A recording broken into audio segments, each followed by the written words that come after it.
Kami dari kelompok 9 akan membahas materi mengenai distribusi probabilitas deskrip. Adapun tujuan pembuatan video ini adalah untuk memenuhi tugas mata kuliah Statistika Deskriptif dari Bapak Indra Iman Sumantri, SEMM, selaku dosen pengampu.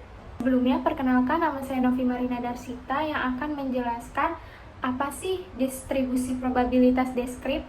Distribusi probabilitas deskrip adalah grafik hasil pengujian seperti nilai 1, 2, 3, benar, salah, berhasil, atau gagal. Ada 4 jenis distribusi probabilitas deskrip, yaitu distribusi probabilitas Bernoulli, distribusi probabilitas binomial, distribusi probabilitas Poisson, dan distribusi probabilitas hipergeometrik. Yang pertama, distribusi probabilitas Bernoulli.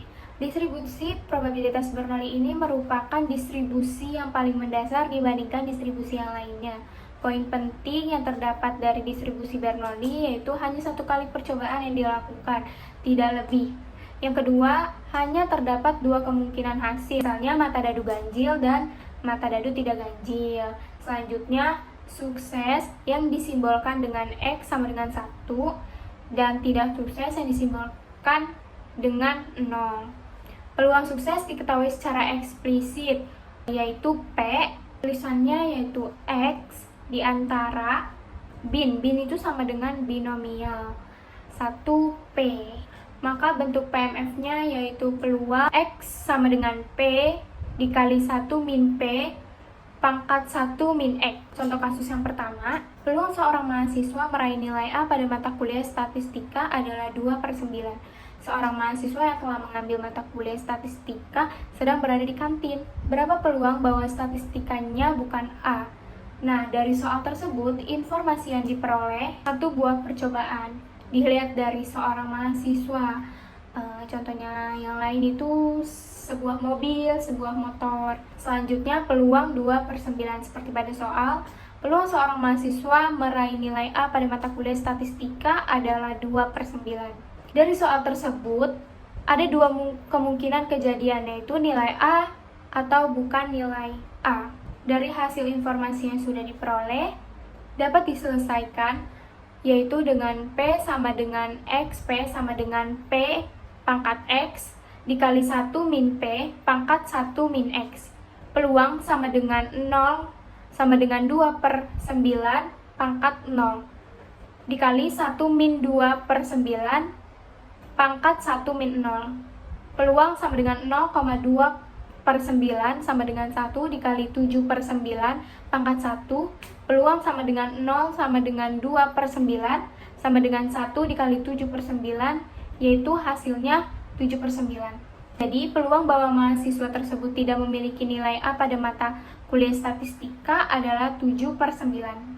Yang selanjutnya adalah distribusi probabilitas binomial. Distribusi binomial ini merupakan perluasan daripada distribusi Bernoulli. Jika distribusi Bernoulli itu hanya terdapat 1 kemungkinan, maka distribusi binomial merupakan lebih dari 1 kemungkinan. Poin penting pada distribusi binomial adalah Bernoulli trial yang dilakukan secara berulang sebanyak N kali, lebih dari 1 kali, jelas. Di antara N, sampel diharapkan memenuhi kriteria yang diteliti.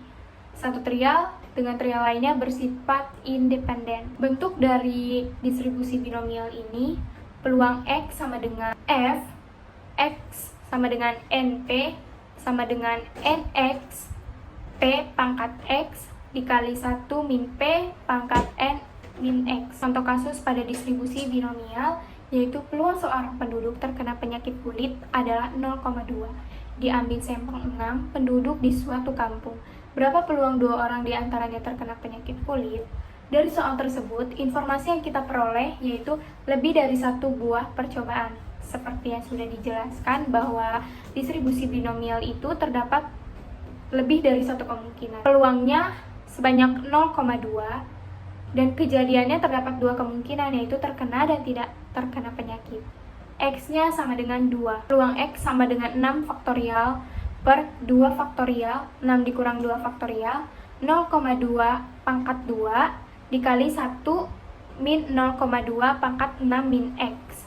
Sama dengan kombinasi 6 faktorial per 2 faktorial 6 dikurang 2 faktorial yaitu 15, 0,2 pangkat 2 hasilnya 0,4, hasil dari 1 min 0,2 yaitu 0,8, dan pangkat 6 dikurang 2 hasilnya 4 sama dengan 15 dikali 0,04 dikali 0,4096, hasilnya yaitu 0,2457.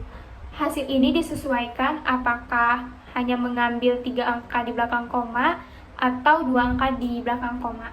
Jadi peluang akan terdapat 2 orang terkena penyakit dan 6 orang sampel penduduk adalah 0,2457. Distribusi selanjutnya, distribusi yang dikenal dengan distribusi Poisson, atau jika ditulis biasanya Poisson, namun disebut distribusi Poisson. Hal penting dalam distribusi Poisson ini pertama adalah kasus binomial. Kasus binomial itu adalah hasil kejadiannya hanya ada 2 kemungkinan, kemudian nilai P-nya diketahui dengan pasti, dan N yang memiliki lebih besar dari 1. Tapi, dalam kondisi ketika N menuju tak terhingga, atau sampel jumlahnya relatif besar, semakin mendekati populasi, lalu P-nya mendekati 0, peluang kejadiannya kecil, ataupun hal yang kita amati itu semakin jarang terjadi. Maka, kalau untuk kondisi ini, semisal parameter lambda itu adalah N kali P dan ingin berharga konstan untuk variabel acak X, maka jika kondisi ini terpenuhi atau dihadapi, akan dapat mengambil atau melihat bahwa distribusi variabel acak X ini akan mengikuti distribusi Poisson dengan parameter lambda yang bersifat konstan.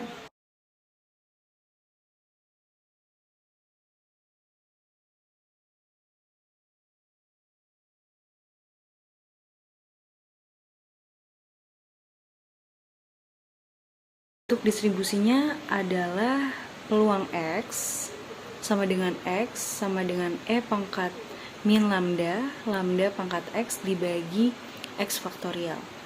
Dengan kemungkinan nilai X-nya bisa 0, bisa 1, bisa 2, dan seterusnya, sampai tak hingga. Kalau teman-teman hitung atau cari, dapat ditemukan nanti ekspektasi X untuk variabel acak yang memiliki distribusi Poisson ini akan berharga lambda. Jadi kalau di soal nanti mendapatkan informasi rata-rata, tidak ada lain itu lambda itu sendiri. Varian X-nya juga lambda, jadi ekspektasi dan varian ini sama nilainya sebesar lambda. Ingat, rumus dari Poisson adalah peluang X sama dengan E pangkat min lambda, lambda pangkat X dibagi X faktorial. Kalau kita hitung berarti lambdanya ini adalah N kali P, maka 15.000 dikali 0,0001 hasilnya adalah 1,5. Dengan demikian kasus ini berarti lambdanya sama dengan 1,5. Kita substitusikan kepada persamaan dari distribusi Poisson, yaitu peluang X sama dengan E sama dengan E pangkat min lambda kali lambda pangkat X dibagi X faktorial.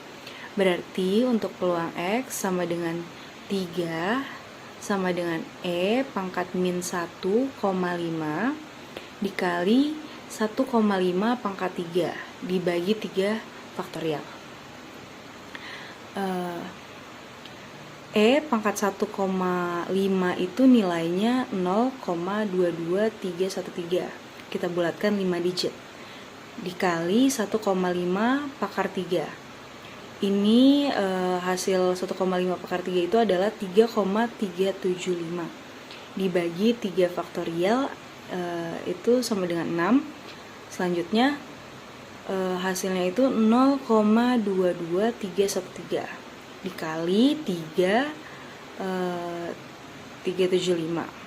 Hasilnya 0,753064 dibagi 6. Jika kita selesaikan lagi, maka hasil akhirnya adalah 0,1255107 dan seterusnya.